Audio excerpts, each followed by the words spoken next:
కోసం ముఖ్యమంత్రి గారు అనునిత్యం ఆలోచన చేస్తారో అందులో భాగంగా ఏవైతే ఆరోగ్యశ్రీ కింద పరిగణలోకి రానటువంటి వ్యాధుల బారిన పడినటువంటి పేద ప్రజల ఆర్థిక ఇబ్బందులు తొలగించడానికి ముఖ్యమంత్రి సహాయ నిధి ద్వారా నిరంతరము సహాయం అందజేసేటువంటి కార్యక్రమం ఏదైతే ఉందో అందులో భాగంగా ఈరోజు కదిరి నియోజకవర్గంలో 34 మందికి 17,48,986 రూపాయలు చెక్కులు అందజేయడం జరిగింది. ఈ నియోజకవర్గంలో గడిచిన 22 నెలల్లో 4,56,82,038 రూపాయలు దాదాపు కాదు ఖచ్చితంగా 527 మందికి ముఖ్యమంత్రి సహాయ నిధి ద్వారా ఆర్థిక సహాయం అందజేయడం జరిగింది.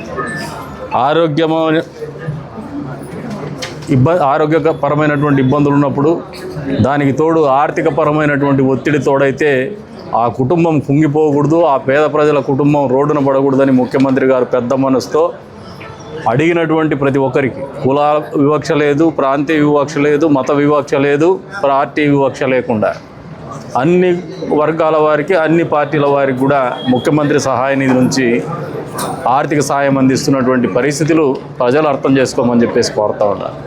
ప్రతిపక్ష పార్టీలు ఎప్పుడు కూడా నిందలేసేయడానికే పరిమితం అవుతున్నారు. గతంలో 5 ఏళ్ల పాటు పరిపాలన కొనసాగించినారు జగన్మోహన్ రెడ్డి గారు కానీ వైఎస్ఆర్సీపీ గారు. ఏ రోజైనా మీరు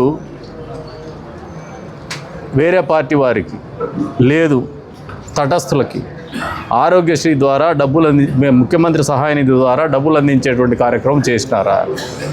ఈ రోజున ఈ పార్టీ అధికారంలోకి వచ్చిన తర్వాత, కూటమి పార్టీ అధికారంలోకి వచ్చిన తర్వాత 22 నెలల ప్రజాప్రభుత్వంలో ప్రజల సేవే పరమావధిగా వివక్ష లేనటువంటి, కక్ష సాధింపు లేనటువంటి పరిపాలన అందిస్తున్నటువంటి ఘనత ముఖ్యమంత్రి చంద్రబాబు నాయుడు గారికి, కూటమి పార్టీల్లో భాగస్వాములైనటువంటి బీజేపీ, జనసేన పార్టీల నాయకులకు దక్కుతుందని ఈ సందర్భంగా తెలియజేస్తారు. అంతేకాకుండా వచ్చే రోజుల్లో ఈ సేవలు మరింత సరళతరం చేస్తాం, విస్తృతంగా కూడా వాడుకలోకి తీసుకొస్తాం. ఇందాక ఒక అబ్బాయికి ఎలక్ట్రిక్ షాక్తో జరిగినప్పుడు అసలు మా పార్టీ కాదు, వైఎస్ఆర్సీపీ పార్టీ గతంలో 5 లక్షల రూపాయల మేర ఆర్థిక సహాయం వచ్చే వరకు కూడా మేమే పనిచేసాం. ఈ రోజున మళ్ళీ వాళ్లకు ఆసుపత్రి నిమిత్తము ఖర్చుల నిమిత్తం 2 లక్షల చిల్లర రూపాయలు ముఖ్యమంత్రి సహాయ నిధి ద్వారా కూడా అందజేయడం జరిగింది. పేద కుటుంబం అయినప్పటికీ వాళ్ళకు మనసులో ఆర్థికంగా ఇబ్బంది పడకూడదు, చిన్నారి భవిష్యత్తు అంధకారంలోకి నెట్టేయకూడదని ఒకే ఒక సత్సంకల్పంతో, మానవతా దృక్పథంతో పనిచేసినటువంటి ముఖ్యమంత్రి గారి ఆలోచన విధానానికి అనుగుణంగానే వాళ్ళకు పరిహారం అంది. ఈరోజు ఇటువంటి ఆలోచన విధానం ఒకవైపు నుంటే ఇప్పటికి కూడా అబద్ధాల ప్రచారం, గోబెల్స్ క్యాంపెయిన్, ఎంతసేపు వ్యక్తిగత విమర్శలు, మానసిక స్థితి బాగాలేనటువంటి పరిస్థితుల్లో జగన్మోహన్ రెడ్డి రాజకీయాలు చేయాలనుకుంటాడు. ఇది రాష్ట్ర అభివృద్ధికి కానీ రాష్ట్ర ప్రజలకు కానీ శరాఘాతంగా మిగులుతుందని గతంలోనే నిరూపించబడింది.